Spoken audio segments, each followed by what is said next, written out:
আসসালামু আলাইকুম। নতুন আরও একটি মজাদার রেসিপি নিয়ে আপনাদের মাঝে হাজির হয়ে গেলাম। আজকে আপনাদেরকে করে দেখাচ্ছি বাংলাদেশি তেলের পিঠা বা পাকন পিঠার রেসিপি।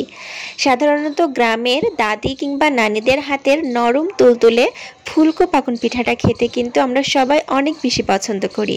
বাসায় আমরা পাকন পিঠাটা বানাতে গেলে কোনোভাবেই পারফেক্ট হয় না, হয় ফুলে না হয় শক্ত থেকে যায়, কিংবা পাকন পিঠাটার ভেতরে আটা কিংবা ময়দার শক্ত একটা দলা ভাব থাকে। আজকের আমার এই ফুল ভিডিওটা যদি আপনারা দেখে পাকন পিঠার রেসিপিটা ফলো করে বাসায় পিঠাটা বানান, আপনাদের পিঠাও হবে ঠিক এই রকমই নরম তুলতুলে ফুলকো এবং দাদি নানিদের হাতের মতো। আর ভেতরেও কিন্তু কোনো রকম আটার কোনো দলা ভাব থাকবে না। তো আশা করি ভিডিওটা পুরোপুরি দেখবেন এবং আপনাদের কাছে ভালো লাগবে। তাহলে চলুন কথা না বাড়িয়ে ফুল রেসিপিটা দেখে আসি।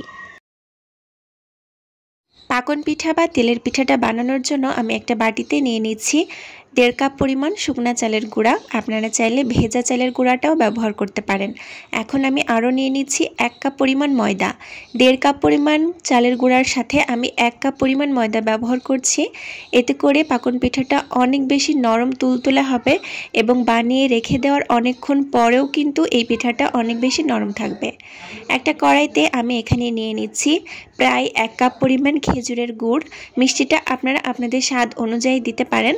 এখানে আপনারা গুড়ের পরিবর্তে চিনিটাও ব্যবহার করতে পারেন। খেজুরের গুড়ের মধ্যে আমি দিয়ে দিচ্ছি 1 কাপ পরিমাণ নর্মাল তাপমাত্রার পানি।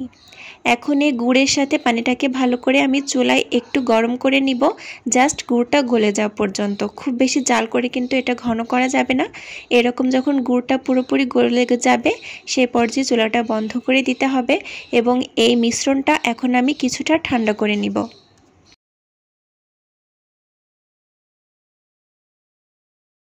গুড় মেশানো এই পানিটাকে এইভাবে চামচ দিয়ে নাড়তে নাড়তে এমনভাবে ঠান্ডা করতে হবে যাতে একটা আঙুল ডুবালে 10 থেকে 12 সেকেন্ডের মতো ডুবিয়ে রাখা যায়।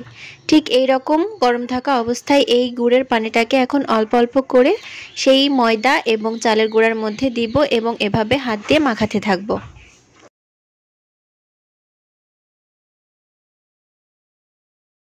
এভাবে অল্প অল্প করে গুড়ের পানিটাকে চালের গুঁড়া এবং ময়দার মধ্যে দিতে হবে এবং হাত দিয়ে খুব ভালো করে মেখে নিতে হবে।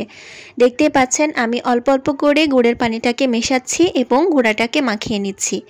চেষ্টা করবেন অল্প অল্প করেই দেওয়ার জন্য, এতে করে ব্যাটারটা একদম পারফেক্ট হয়। একবারে দিয়ে দিলে অনেক সময় ব্যাটারটা পাতলা হয়ে গেলে পাকন পিঠাটা কিন্তু পারফেক্ট হবে না। আমি একটু সময় নিয়ে খুব ভালো করে চটকে চটকে গুড়ের পানিটার সাথে চালের গুঁড়া এবং ময়দাটাকে খুব ভালো করে মেখে নিচ্ছি। যত বেশি সময় নিয়ে মাখানো যাবে তত বেশি এয়ার ক্রিয়েট হবে এবং তেলে দেওয়ার সঙ্গে সঙ্গেই পাকন পিঠাটা ফুলে একদম টইটুম্বুর হয়ে যাবে।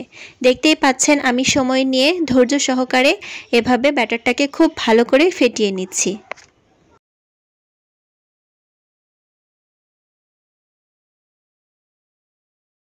10 থেকে 15 মিনিট সময় নিয়ে এভাবে হাত দিয়ে খুব ভালো করে পিঠার এই ব্যাটারটাকে ফেটিয়ে নেবেন। এতে করে তেলে দেওয়ার সঙ্গে সঙ্গেই কিন্তু পিঠাটা একদম ফুলে ডাবল হয়ে যাবে। দেখতেই পাচ্ছেন আমার এই ব্যাটারটা কিন্তু এখনও বেশ ঘন রয়েছে, তাই আমি এখানে আরও কিছুটা হালকা গরম পানি ব্যবহার করছি। কোনোভাবেই কিন্তু পিঠার এই ব্যাটারটার মধ্যে ঠান্ডা পানি ব্যবহার করতে যাবেন না, তাহলে কিন্তু ব্যাটারটা নষ্ট হয়ে যাবে। আমি আবারও অল্প অল্প করে এই গরম পানিটা দিচ্ছি এবং এই পিঠার ব্যাটারটাকে হাত দিয়ে খুব ভালো করে মেখে নিচ্ছি। একটু সময় নিয়ে কাজটা করলে আপনাদের পিঠাটা একদম পারফেক্ট হবে, ঠিক যেই রকম গ্রামীণ পদ্ধতিতে দাদি নানিরা পাকন পিঠাটা বানিয়ে থাকেন। আমি আবারও কিছুটা পানি দিয়ে দিলাম এবং আবারও ফেটিয়ে নিচ্ছি। আর এখন দিয়ে দিচ্ছি আমি স্বাদ মতো লবণ। লবণটা দেওয়ার পরেও খুব ভালো করে চামচ দিয়ে আমি এভাবে ঘুরিয়ে ঘুরিয়ে ফেটিয়ে মিশিয়ে নিচ্ছি। দেখতেই পাচ্ছেন আমি আরও কিছুটা পানি ব্যবহার করেছি এর মধ্যে। আর এখন আমি আপনাদেরকে মেইন কনসিস্টেন্সিটা একটু দেখিয়ে দিই। পাকন পিঠার ব্যাটারটা কিন্তু একটু ঘন হয়। দেখতে পাচ্ছেন চামচ দিয়ে উপর থেকে ফেললে কিন্তু ঘন একটা ব্যাটার নিচে পড়ছে এবং নিচের দিকটা কিন্তু একটু গর্ত টাইপের হয়ে যাচ্ছে, দেখতেই পাচ্ছেন। ঠিক এই রকম ঘন থাকা অবস্থাতেই এই পিঠার ব্যাটারটা তেলে দিবেন, তাহলে কিন্তু পিঠাগুলা একদম পারফেক্ট হবে।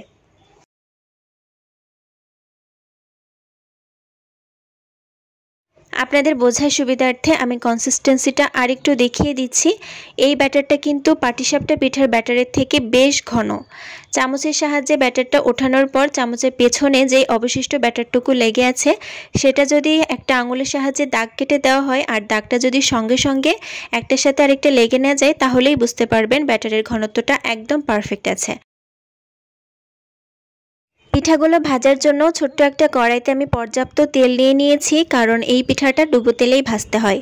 চুলার জালটা মিডিয়ামের থেকে একটু কমে রেখেছি, আর এই পিঠাটা ভাজার সময় চুলার জালটা প্রথম থেকে শেষ পর্যন্ত ঠিক একই রকম রাখবেন, এতে করে পিঠাটা একদম পারফেক্টভাবে ফুলবে।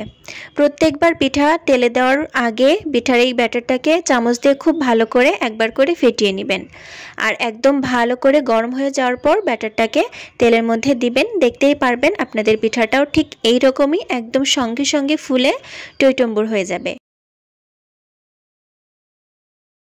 অনেক সময় চুলার জাল এদিক ওদিক হওয়ার কারণে কিন্তু পিঠাগুলা ফুলতে চায় না, আবার তেলটা খুব ভালো মতো গরম না হলেও কিন্তু পাকন পিঠা ফুলতে চায় না। তাই অবশ্যই চুলার জালটা একদম একই রকম রাখবেন প্রথম থেকে শেষ পর্যন্ত, এবং তেলটাকে খুব ভালো মতো গরম করে তারপর পিঠার ব্যাটারটাকে তেলে দিবেন। দেখতেই পাচ্ছেন আমার পিঠাটা কতটা সুন্দর ফুলে উঠেছে। এখন এই পিঠাটাকে আমি তেল ঝরিয়ে উঠিয়ে নিচ্ছি। আমি আরও একটা পিঠা আপনাদেরকে একটু ভেজে দেখাই। প্রত্যেকটা পিঠা কিন্তু একই রকমভাবে ফুলবে যদি আপনারা ভিডিওটা শেষ পর্যন্ত দেখে থাকেন এবং আমার এই রেসিপিটা ফলো করে পাকন পিঠাগুলা বানিয়ে থাকেন।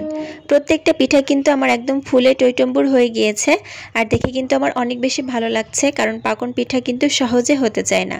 তাই অবশ্যই রেসিপিটা পুরোপুরি ফলো করে প্রত্যেকটা টিপস এবং ট্রিক্স ফলো করে পিঠাটা বানানোর চেষ্টা করবেন। আমি একই রকমভাবে সবগুলা পিঠা বানিয়ে একদম ভেজে উঠিয়ে নিয়েছি, আর দেখতে পাচ্ছেন পিঠাগুলো দেখতে ঠিক কতটা সুন্দর হয়েছে এবং কতটা নরম তুলতুলে হয়েছে। এই পিঠাগুলা কিন্তু এরকম রেখে দেওয়ার 1 থেকে 2 ঘন্টা পরও ঠিক এরকমই নরম তুলতুলে থাকবে। আমার প্রত্যেকটা পাকন পিঠা কিন্তু একদম একই রকমভাবে নরম তুলতুলে হয়েছে এবং ফুলেছে, আর কোনো একটা পিঠার ভেতরে কিন্তু আটা বা চালের গুঁড়ার কোনো দলাভাব নেই। দেখতেই পাচ্ছেন পুরো পিঠাটা কিন্তু একদম পাতলা এবং নরম তুলতুলে, ভেতরে কিন্তু কোনো রকম আটার কোনো দলা দলা ভাব দেখা যাচ্ছে না। আশা করি আমার আজকের এই ভিডিওটা আপনাদের কাছে ভালো লেগেছে এবং রেসিপিটাও আপনাদের কাছে সহজ মনে হয়েছে। আপনাদেরকে আমি আরও একটা পিঠা ছিঁড়ে দেখাচ্ছি। এটার ভেতরে ঠিক কতটা জালি জালি দেখাচ্ছে এবং কতটা পারফেক্টভাবে এটা ফুলেছে দেখে নিশ্চয়ই বুঝতে পারছেন। অবশ্যই আপনারা এভাবে বাসায় একবার হলেও ট্রাই করবেন। নতুন কোনো রেসিপি নিয়ে আবারও হাজির হয়ে যাব। আল্লাহ হাফেজ।